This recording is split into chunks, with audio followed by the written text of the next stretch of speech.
Hi friends, நல்லா இருக்கீங்களா? Captain GB சேனலுக்கு மீண்டும் உங்களை வரவேற்கிறேன். இன்னைக்கு நம்ம பார்க்க போற வீடியோ ஹாய் ஃப்ரெண்ட்ஸ், நல்லா இருக்கீங்களா? கேப்டன் ஜிபி சேனலுக்கு மீண்டும் உங்களை வரவேற்கிறேன். இன்னைக்கு நம்ம பார்க்க போகிறது என்ன அப்படின்னா பாஸ்போர்ட் சம்மந்தமாக தான். பாஸ்போர்ட்லேயும் நீங்கள் வந்து இனிமேல் புதுசாக பாஸ்போர்ட் எடுக்க போகிறீங்க அப்படின்னா உங்களுக்கு வந்து சிப் வச்ச பாஸ்போர்ட் கொடுக்குறதா வந்து மத்திய அரசு அறிவிச்சிருக்கு. 2018 லாஸ்ட்டில் நீங்கள் பார்த்துருப்பீங்க, ஏடிஎம் கார்டெலாம் எல்லாமே சிப் வச்ச ஏடிஎம் கார்டு தான் இனிமேல் செல்லுபடியாகும்.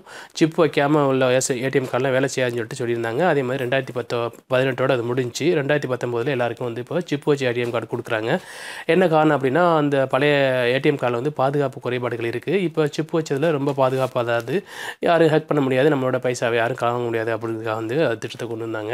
அதே திட்டம் தான் இப்போதையும் வந்து பாஸ்போர்ட்டுக்கும் வந்து கொண்டு வர போகிறதா நம்ம பிரதம மந்திரி சொல்லியிருக்காரு. எப்போ அப்படின்னா 2 நாளைக்கு முன்னாடி நடந்துக்கிட்டு இருக்க அந்த வெளிநாட்டு வாழ் இந்தியர்கள் மாநாடு நடந்துகிட்டு இருக்குது. அந்த மாநாட்டில் தான் வந்து மோடி அவர்கள் இதை குறிப்பிட்டிருக்காரு. என்ன அப்படின்னா, இனிமேல் யாராக இருந்தாலும் நீங்கள் புதுசாக பாஸ்போர்ட் எடுக்க போகிறீங்க அப்படின்னா உங்களுக்கு வந்து சிப் வச்ச பாஸ்போர்ட் கொடுக்குறதா சொல்கிறாங்க. அது மட்டும் இல்லாமல் பழைய பாஸ்போர்ட்டில் உள்ளவங்களுக்கும் வந்து சிப்பு பொறுத்துறாங்களா என்னன்னு சொல்லிட்டு இன்னும் முழு விவரத்தை சொல்லலை.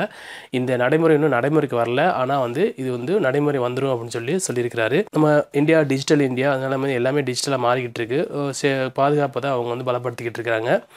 அது மட்டும் இல்லாமல் இனிமேல் வருங்காலங்களில் அனைத்து மனிதர்களும் வந்து ஒவ்வொரு சிப்பு வைக்கணும்னு சொல்கிறதுக்கும் வாய்ப்புகள் இருக்குது.